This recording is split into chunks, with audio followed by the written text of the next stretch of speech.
আসসালামু আলাইকুম। আশা করি সবাই ভালো আছেন। আলহামদুলিল্লাহ আমিও অনেক ভালো আছি। তো আলহামদুলিল্লাহ আজকে মোটামুটি বৃষ্টি বিকেলের দিকে একটু কম আছে। আর গত ৫ থেকে ৬ দিন যাবৎ যা বৃষ্টি, সারা দেশের অবস্থা তো খুবই খারাপ, সেটা তো সবাই জানি। তো আল্লাহ পাকের কাছে দোয়া করি সবাই যেন সুস্থ থাকে, ভালো থাকে। যারা বন্যায় আছে তাদের যেমন আল্লাহ হেফাজত করে। তো আমরা তো এর থেকে বেশি আর কিছু করতে পারব না দোয়া ছাড়া। তো এত বৃষ্টির মধ্যে আসলে স্বাভাবিক চলাফেরা একটু কষ্ট হয়ে যায়। ১ দিন ২ দিন বৃষ্টি থাকার পরে যদি ২-১ দিন আবার একটু না থাকে তাহলে একটু ভালো হয়। তো যাই হোক আমরা তো আর সব ভালো বুঝি না। আল্লাহ পাক আমাদের চাইতে অনেক বেশি ভালো বোঝে। তো তিনি যা করবেন তাই আলহামদুলিল্লাহ। তো বিপদে যাতে ধৈর্য ধরার তৌফিক দান করে এটাই আরকি আল্লাহর কাছে চাওয়া। আর এই বৃষ্টির মধ্যে তো বাগানে তেমন কাজও করা যায় না। তো টুকিটাকি যেই একটু কাজগুলি করতে পারি আমরা সেটাই আজকে একটু করব। তো যারা ভিডিওটা দেখবেন আশা করি সম্পূর্ণ ভিডিওটা দেখবেন। আর দেখে যদি আপুর ভিডিওটা ভালো লাগে তাহলে সবাই লাইক, কমেন্ট, শেয়ার করে পাশে থাকবেন। আমার নতুন বন্ধু যারা আছেন চ্যানেলটা সাবস্ক্রাইব করে দিবেন। সাবস্ক্রাইব করে পাশে থাকা বেল আইকনটি চেপে দিবেন যাতে করে সব নোটিফিকেশন আপনাদের কাছে চলে যায়। আর যারা অলরেডি সাবস্ক্রাইব করে ফেলেছেন তাদেরকে অসংখ্য ধন্যবাদ। আর বেশি কমেন্টস অনেক আপুরা করতেছেন যে সিমের বীজ, লাউয়ের বীজ এগুলো কবে লাগাবো বা টমেটো গাছ কবে লাগাবো। আলহামদুলিল্লাহ ইনশাআল্লাহ সামনের ভিডিও আসবে। তো ভিডিওর সাথে থাকবেন। সেখানে বলে দেব, কারণ অনেক কথা দেখা যায় যে অনেক বেশি কথা বড় হয়ে গেলে সেটা মেসেজে উত্তর দেওয়া যায় না।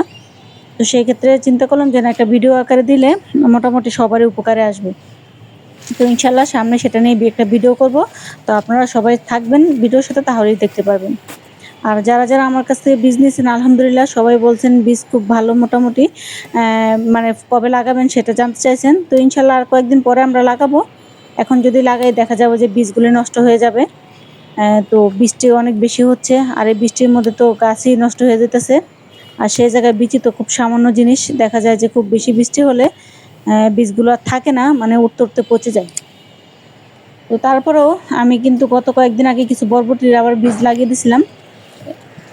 আর এই যে একটা ধুন্দুল দেখেন, আবার এই ধুন্দুলটা মাত্র ২ দিন আমার ওঠাতে দেরি হয়ে গেছে। আবার দেখেন একবারে পুরা বীজের জন্য রেডি হয়ে গেছে। তো এটা তো আর খাওয়া যাবে না।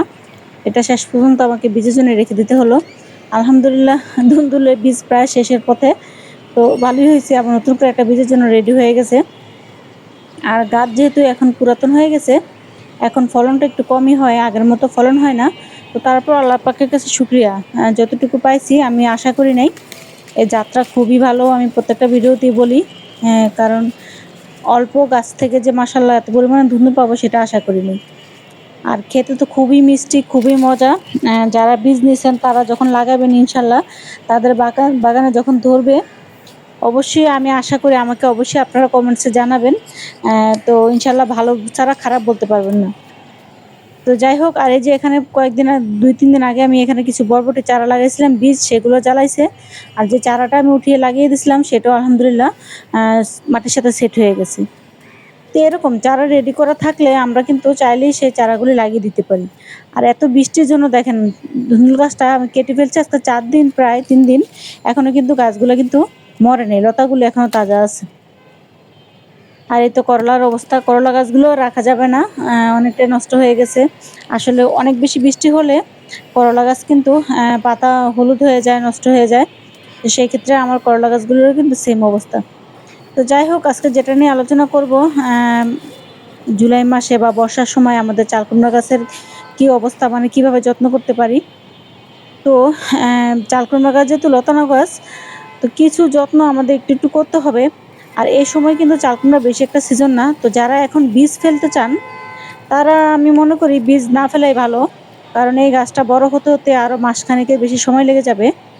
তো সেই ক্ষেত্রে তেমন একটা ভালো ফলন পাওয়া যাবে না। তো আমার এই চারাটা যেহেতু আগে করা ছিল, সেক্ষেত্রে আমি লাগিয়েছি এখন প্রায় ১ মাসের মতো হয়ে গেছে। তো ১ মাসে আলহামদুলিল্লাহ মোটামুটি কিন্তু গাছটা ভালোই বড় হইছে। আর পুরুষ ফুলও আসা শুরু হয়ে গেছে। তো আমি 1G 2G কাটিং করে দিছি। তো সেক্ষেত্রে ইনশাআল্লাহ আশা করি সামনে হয়তোবা স্ত্রী ফুল আসবে বা মোটামুটি একটা ফলন এখান থেকে পেতেও পারি। তো যখন এখন বর্ষার অনেক সিজন, খুব বেশি বৃষ্টি হয়। তো এই সময় কিন্তু আমাদের সবার ১ম এ খেয়াল রাখতে হবে আমাদের যে মাচাগুলি থাকে সেই মাচাগুলি যাতে আমরা একটু শক্ত করে ভালো করে কিন্তু আটকে দিতে পারি। কারণ এই যে একটু খেয়াল করলে দেখবেন আমার এই সাইড দিয়ে কিন্তু মাচাগুলি ভেঙে গেছে। তার আরেকটা কারণ হচ্ছে আমার এই কঞ্চিগুলা যেগুলো ভেঙে গেছে এগুলো অনেক পুরাতন, প্রায় ৩ বছর হয়ে গেছে। তো যার কারণে বৃষ্টির কারণে বাতাসের কারণে আমার এই মাচাটা কিন্তু এই সাইড দিয়ে ভেঙে গেছে। তো সেজন্য আমাদের সবার আগে খেয়াল রাখতে হবে যাতে আমাদের মাচাগুলি শক্ত থাকে।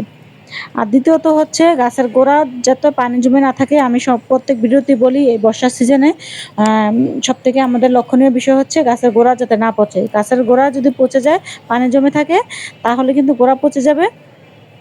তো গোড়া পচে গেলে তো অবশ্যই আমাদের গাছটাই নষ্ট হয়ে যাবে।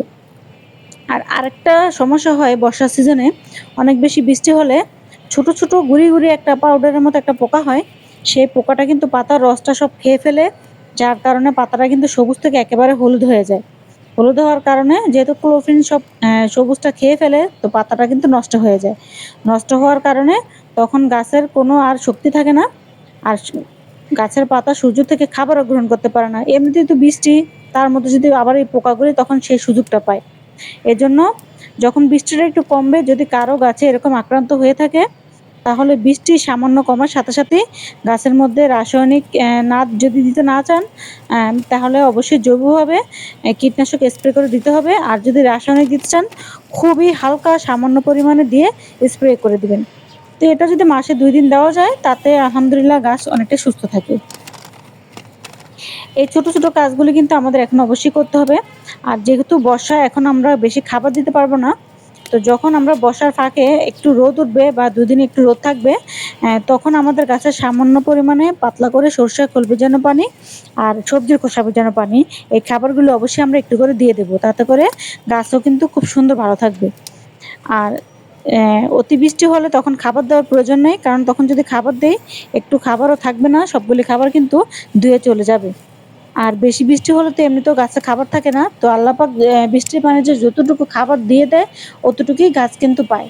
তো বাড়তি হিসেবে আমরা দিতে চাইলে সরিষার খোল ভেজানো পানিটা আমাদের দিতে হবে, সেটা বৃষ্টি কমলে। তো আমি আমার গাছগুলিতে মোটামুটি যখনই ফাঁক পাই, তখনই কিন্তু আমি এই যত্নটাই করতেছি আজকে কয়েকদিন যাবৎ। হ্যাঁ, তো আপনারাও এই কাজটি করবেন। যেহেতু আমি করতেছি, সেহেতু আপনাদের সাথে শেয়ার করলাম। আর এই তো আপনাদের সাথে কথা বলতে বলতে কিছু শাক আর একটু ধুন্দুল, কয়েকটা ভেন্ডি, ঢেঁড়স এগুলোও হারভেস্ট করে ফেললাম। কারণ বর্ষার সময় কিন্তু শাক বা এই জাতীয় জিনিসগুলো কিন্তু খুব বেশি সুন্দর হয়। আর এই যে এই শাকটা কিন্তু আমি যেদিন থেকে জানছি যে এটা খুব উপকারী, তো সেদিন থেকে কিন্তু আমি তেমন একটা বাগান থেকে একবারে তুলে ফেলি না। একটু একটু করে আমি আগা ভেঙে নিয়ে যাই, আবার সেখান থেকে সুন্দর করে কিন্তু রেডি হয়ে যায়। তো যাই হোক, আজকে যেই টিপসগুলো বললাম বা যে যত্নগুলি বললাম, আমাদের বর্ষার বেশি বৃষ্টির সময় কিন্তু এগুলি করণীয়। এর বাইরে তো আমরা কিছু চাইলেও করতে পারবো না। আর একটু একটু করে শীতের জন্য প্রস্তুতি নিতে হবে। তো এই সময়টা কিন্তু দেখা যায় সবজির খোসা রাখাটাও একটু মুশকিল হয়ে যায়। যদি আপনাদের সম্ভব হয়, তাহলে টবের মধ্যে একটু করে মাটি দিয়ে তখন আপনারা সবজির খোসাগুলি সংরক্ষণ করতে পারেন। তো ভিডিওটা কেমন লাগলো জানাবেন। সবাই ভালো থাকেন, সুস্থ থাকেন। আর কার জায়গায় কোন জায়গা থেকে দেখতেছেন সেটাও জানাবেন আপুকে। কার এখানে কেমন বৃষ্টি হচ্ছে, বাগানের গাছগুলি আপনাদের কেমন আছে, সেটাও শেয়ার করবেন। তো যে আপুরা সবসময় আমাকে কমেন্টস করেন, দেখেন, তাদেরকে অসংখ্য ধন্যবাদ। কারণ তারা ভিডিও দেখে বলেই আমাকে প্রশ্ন করতে পারে বা কমেন্টস করতে পারে। তো আলহামদুলিল্লাহ, সবাই ভালো থাকেন, সুস্থ থাকেন। আল্লাহ হাফেজ।